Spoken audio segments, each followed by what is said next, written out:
കടമെടുപ്പ് പരിധി തർക്കത്തിൽ കേരളവുമായി തുറന്ന ചർച്ചയ്ക്ക് തയ്യാറാണെന്ന് കേന്ദ്ര സർക്കാർ. നിലപാട് അറിയിച്ചത് സുപ്രീം കോടതിയുടെ ഇടപെടലിന് പിന്നാലെയാണ്. നാളെ തന്നെ ചർച്ചയ്ക്ക് തയ്യാറാണെന്ന് കേരളവും അറിയിച്ചിരിക്കുന്നു.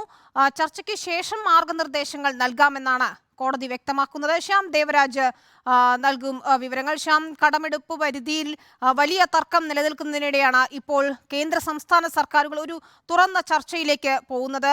ഒരു സമവായത്തിലേക്ക് കോടതി ഇടപെടലിലൂടെ കാര്യങ്ങൾ നീങ്ങുകയും ചെയ്യുന്നത്. ഇന്ന് എന്തൊക്കെ വാദങ്ങളാണ് കോടതിയിൽ നടന്നിരിക്കുന്നത്? എന്താണ് ഒരു അന്തിമ തീരുമാനം?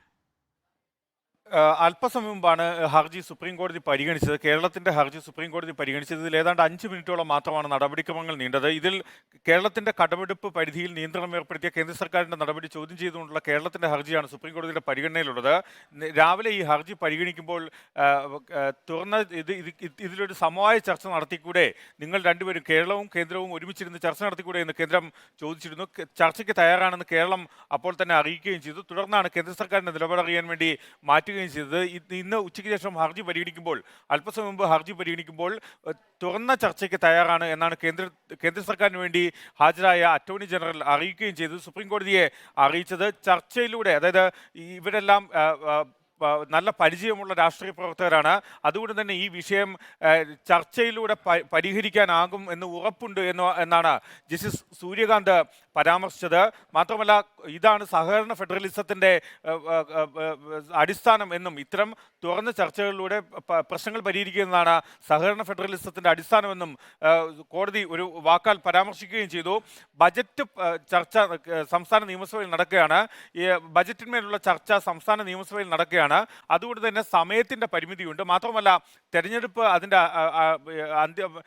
സമീപത്ത് എത്തി നിൽക്കുകയും ചെയ്യുന്നു. അതുകൊണ്ട് തന്നെ എത്രയും സമയപരിമിതിയുണ്ട്. അതുകൊണ്ട് തന്നെ എത്രയും വേഗം ചർച്ച നടത്തണം. നാളെ തന്നെ കേരളം ചർച്ചയ്ക്ക് തയ്യാറാണ്. നാളെ രാവിലെ ഉദ്യോഗസ്ഥർ കേരളത്തിലേക്ക് എത്തുന്നുണ്ട് എന്ന കാര്യം സംസ്ഥാന സർക്കാരിന് വേണ്ടി ഹാജരായ സുപ്രീം കോടതിയിലെ മുതിർന്ന അഭിഭാഷകൻ കപിൽ സിബൽ സുപ്രീം കോടതിയെ അറിയിക്കുകയും ചെയ്തു.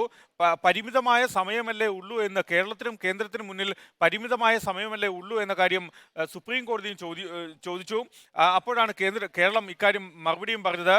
മാത്രമല്ല, ഇന്ന് ഇക്കാര്യം ചർച്ചയുടെ സമയം തീരുമാനിച്ചാൽ നാളെ തന്നെ ചർച്ചയ്ക്ക് തയ്യാറാണ് എന്ന് കേരളത്തിന് വേണ്ടി ഹാജരായ കപിൽ സിബൽ അറിയിക്കുകയും ചെയ്തു. ചർച്ച ചെയ്യേണ്ട വിഷയങ്ങൾ നിങ്ങൾ തീരുമാനിക്കൂ എന്ന കാര്യം അറ്റോർണി ജനറലിനോടും കേരളത്തിന് വേണ്ടി ഹാജരായ സുപ്രീം കോടതിയിലെ മുതിർന്ന അഭിഭാഷകൻ കപിൽ സിബലിനോടും സുപ്രീം കോടതി വ്യക്തമാക്കി. ഇതേ തുടർന്ന് അറ്റോർണി ജനറലും കേരളത്തിന് വേണ്ടി ഹാജരാകുന്ന അഭിഭാഷകൻ കപിൽ സിബലും 3:30 അറ്റോർണി ജനറലിന്റെ ചേംബറിൽ ചർച്ച നടത്തും. ഈ ചർച്ചയിലാകും എന്തെല്ലാം വിഷയങ്ങളാണ് കേരളവും കേന്ദ്രവും തമ്മിൽ ഈ ഹർജിയുടെ അടിസ്ഥാനത്തിലുള്ള വിഷയങ്ങൾ, ഏതൊക്കെ വിഷയങ്ങളിലാണ് ചർച്ച നടത്തേണ്ടതെന്ന കാര്യം തീരുമാനിക്കും. എന്നിട്ട് ഇത് സുപ്രീം കോടതിയെ അറിയിക്കുകയും ചെയ്യും. ഇതിന് ശേഷം ചർച്ചയുടെ സമയമടക്കം തീരുമാനിച്ച ശേഷമായിരിക്കും ഈ ചർച്ച ഏറ്റവും അടുത്ത ദിവസങ്ങളിൽ നടക്കുക.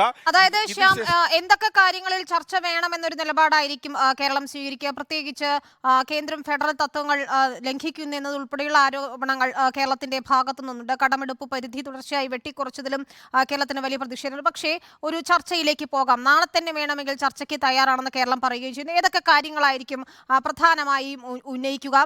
ഈ ചർച്ചകൾക്ക് ശേഷം ഒരു തീരുമാനം എടുക്കാം എന്നാണോ സുപ്രീം കോടതി ഇപ്പോൾ നിലപാടെടുത്തിരിക്കുന്നത്? അങ്ങനെ തന്നെയാണ് ഈ ചർച്ച. അതായത് ഇന്ന് 3:30 അറ്റോർണി ജനറലിന്റെ ചേംബറിൽ ഇതൊരു ചർച്ച നടക്കുക. അത് കേരളത്തിന് വേണ്ടി ഹാജരായ അഭിഭാഷകനും അറ്റോർണി ജനറലും തമ്മിലാണ്.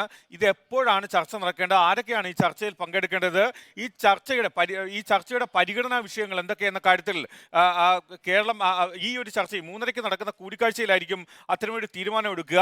അതിന്റെ അടിസ്ഥാനത്തിലായിരിക്കും നാളെയോ അല്ലെങ്കിൽ ഏറ്റവും അടുത്ത നിമിഷങ്ങളിലോ നടക്കുന്ന കേരളവും കേന്ദ്ര ധനകാര്യ മന്ത്രാലയവുമായിട്ടുള്ള ചർച്ച നടക്കുക.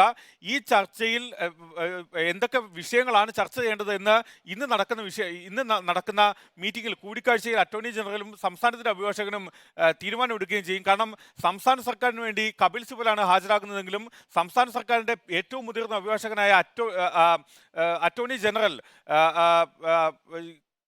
ഡൽഹിയിലുണ്ട്. കേരളത്തിന്റെ അഭിഭാഷക സംഘം തന്നെ ഡൽഹിയിലുണ്ട്. അതുകൊണ്ട് തന്നെ കേരളത്തിന്റെ വിഷയങ്ങൾ എന്തൊക്കെയെന്ന കാര്യത്തിൽ കേന്ദ്ര സർക്കാരിന് മുന്നിൽ അല്ലെങ്കിൽ അറ്റോർണി ജനറലിന് മുന്നിൽ അല്പസമയത്തിനകം തന്നെ അവതരിപ്പിക്കുകയും ഇക്കാര്യത്തിൽ എന്തൊക്കെയാണ് ചർച്ച ചെയ്യേണ്ടതെന്ന കാര്യത്തിൽ തീരുമാനമെടുക്കുകയും ചെയ്യും. എപ്പോഴാണ് ചർച്ച നടത്തേണ്ടത് എന്നൊരു തീരുമാനത്തിൽ എത്തുക? വിഷയങ്ങൾ സംബന്ധിച്ചും ഒരു തീരുമാനത്തിലെത്തും. ചർച്ചയ്ക്ക് ശേഷം മാർഗനിർദ്ദേശങ്ങൾ നൽകാമെന്നാണ് ഇപ്പോൾ സുപ്രീം കോടതി തന്നെ പറഞ്ഞിരിക്കുന്നത്. ഏതായാലും ഒരു കടമെടുപ്പിൽ ഒരു സമവായത്തിലേക്ക് എത്തുന്നു കാര്യങ്ങൾ എന്ന് വേണം മനസ്സിലാക്കാൻ. കേന്ദ്ര സംസ്ഥാന സർക്കാരുകൾ ഒരു ചർച്ചയ്ക്ക് തയ്യാറായിരിക്കുന്നു. ചർച്ചയുടെ സമയവും പരിഗണിക്കുന്ന വിഷയങ്ങളും മാത്രമാണ് ഇനി തീരുമാനമാകേണ്ടത്. ശ്യാം ദേവരാജ് അതിന്റെ കൂടുതൽ വിവരങ്ങൾ അല്പസമയത്തിനകം നൽകുകയും ചെയ്യും.